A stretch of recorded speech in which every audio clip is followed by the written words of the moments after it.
Hey, my name is Greg Lanterman. I own a company called Dreamscape Art and Design, and we're a fabrication company, amongst other things.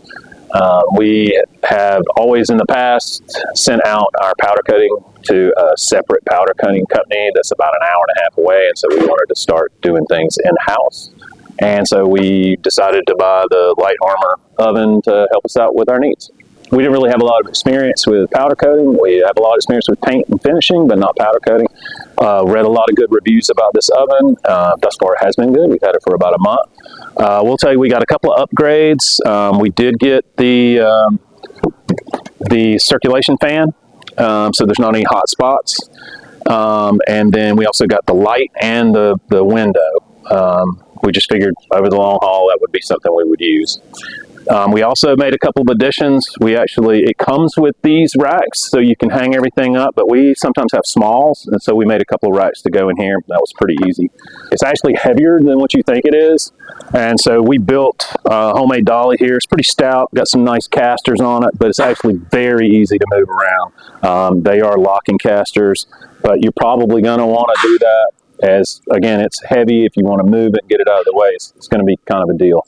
I think they also offer a dolly situation, so if you're not handy or don't want to fool with that, you can get that option from them. So the operation of this is actually pretty simple. If you've got it wired up and all, it's just this green switch, and it's got this small control panel here, and it controls your temperature and your time. So most of our powder coats that we're using currently are actually bake at 400 for about 20 minutes. When you're starting your first before everything goes in, you want to set it a little bit higher, and we usually go up to about 450 or so, and then let it start. And like I said, it's very simple. You just put it up at that temperature and it'll set. So after this actually gets to 450, you can see it's climbing at 160 now. When this gets to 450, then you'll have your powder coat stuff kind of ready to go here, and you'll open the door and hang everything in as you need to. Get the doors closed up. They come with these little latches on there. And then you're going to adjust the temperature back down to the desired temp. Like I said, ours is about 400. And then as soon as you do that and it gets to 400,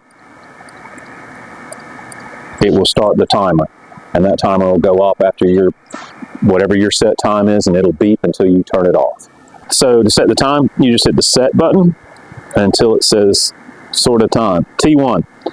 And these are in minutes, and if you need to adjust it, obviously up and down, and then hit set. Ours are most of the time for 20 minutes, and so it just kind of stays there. Some pros and cons on this. We'll start with the pros. The pros are, it's actually a very nice unit for what it is. The ordering process and the website were very user-friendly. I did get notifications when it was going to ship. It did show up on time. The packaging was nice. No problems there. We'd had it for about a week and turned it on. There was a pop, and it was the light that was added on, and all it was is there was a wire touching this metal back. So we took it off and straightened out the wire. No big deal. But it actually blew out this little fuse in the switch. And the customer service was great. They sent us, they were communicative with me, and then they sent us a new switch. I got it in a couple of days, put it in, no problem whatsoever. So another thing would be like, this is, I think, a silicone material that is the gasket in between the door and the oven itself. It's fine.